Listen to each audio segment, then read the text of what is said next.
Hare Krishna. Welcome back to our Swadhyaya online reading retreat labs. So you are continuing with canto number 9, chapter number 10. The last session we have completed the verse number 15 to verse number 23, the return of Sita and Rama to Vaikuntha and their glories. Today we are going to complete this chapter with verse from 24 to verse number 36. So I have the hard copy with me. So I always recommend the hard copy of Srimad Bhagavatam, Bhagavad Gita, always to have with you. Every household, whichever part of the world we are in, we should have this book. So now let's continue with verse number 24. Verse number 24. So this is again we're back to Maharaja Parikshit. Parikshit is asking here. Sri Rajavacha means Parikshit Maharaj is asking. Translation: Maharaja Parikshit inquired from Sukadeva Goswami, how did the Lord conduct himself and how did he behave in relationship with his brothers who were expansion of his own self, and how did his brothers and the inhabitants of Ayodhya treat him? Verse number 25. Here Sukadeva, here again Sukadeva Goswami is replying to these questions.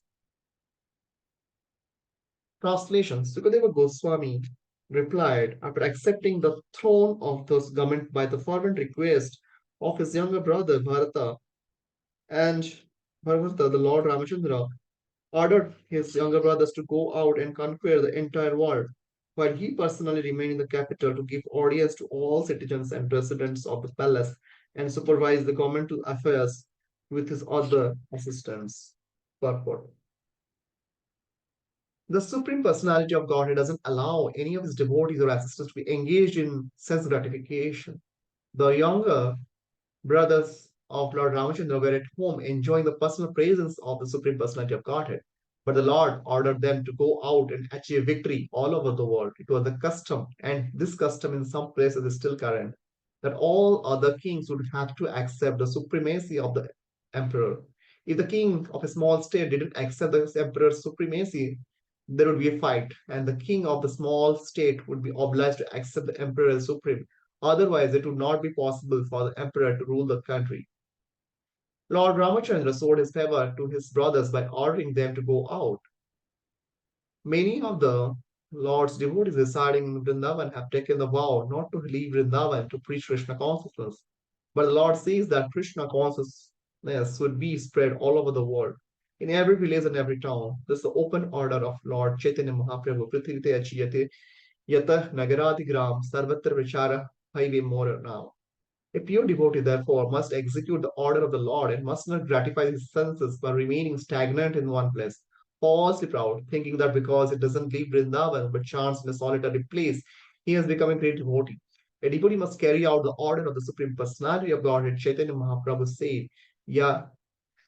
said, Yana dekhe tare kaha, Krishna Pades. Every devotee therefore should spread Krishna consciousness by preaching, asking whomever he meets to accept the order of the Supreme Personality of Godhead. The Lord says, Sarva dharmam paritajya mameka saranam braja. Abandon all varieties of religion and just surrender unto me. This is the order of the Lord, who speaks as the Supreme Emperor. Everyone should be induced to accept this order, for this is victory, Digvijaya, and it is the duty of the soldier, the devotee, to impress upon everyone this philosophy of life.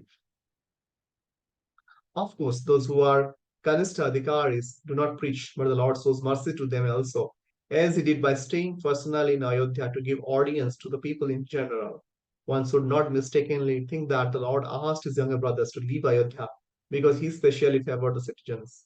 The Lord is merciful to everyone, and he knows how to show his favor to each individual person according to his capacity. One who abides by the order of the Lord is the pure devotee. We'll go to the next verse, verse number 26, translation. During the reign of Lord Ramachandra, the streets of the capital Ayodhya were sprinkled with perfumed water and drops of perfumed liquor thrown about by elephants from their trunks. When the citizens saw the Lord personally supervising the affairs of the city in such opulence, they appreciated this opulence very much.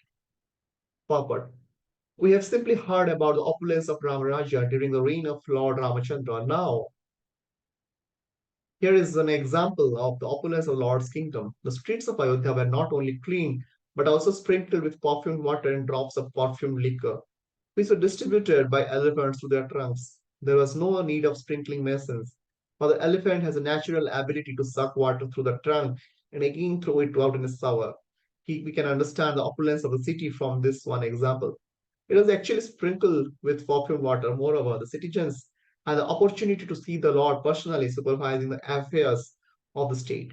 He was not a sleeping monarch, as we can understand from his activities in sending his brothers to see to affairs outside the capital and punish anyone who didn't obey the emperor's orders. This is called Digvijaya. The citizens were all given facilities for peaceful life and they were also qualified with appropriate attributes according to Varnashrama. As we have seen from the previous chapter, Varnashrama Gunam Vita, the citizens were trained according to the Varnashrama system. A class of men were Brahmanas, a class of men were Kshatriyas, a class were Vaishyas, and a class were Sudras. Without this scientific division, there can be no question of good citizenship. The king, being magnanimous and perfect in his duty, performed many sacrifices and treated the citizens as his sons and citizens, being trained in the Varnashrama system, were obedient and perfectly ordered. The entire monarchy was so opulent and peaceful that the government was even able to sprinkle the street with perfumed water, but to speak of other management. Since the city was sprinkled with perfumed water, we can simply imagine how opulent it was in other aspects. Why should the citizens not have felt happy during the reign of Lord Ramachandra? Verse number 27, translation.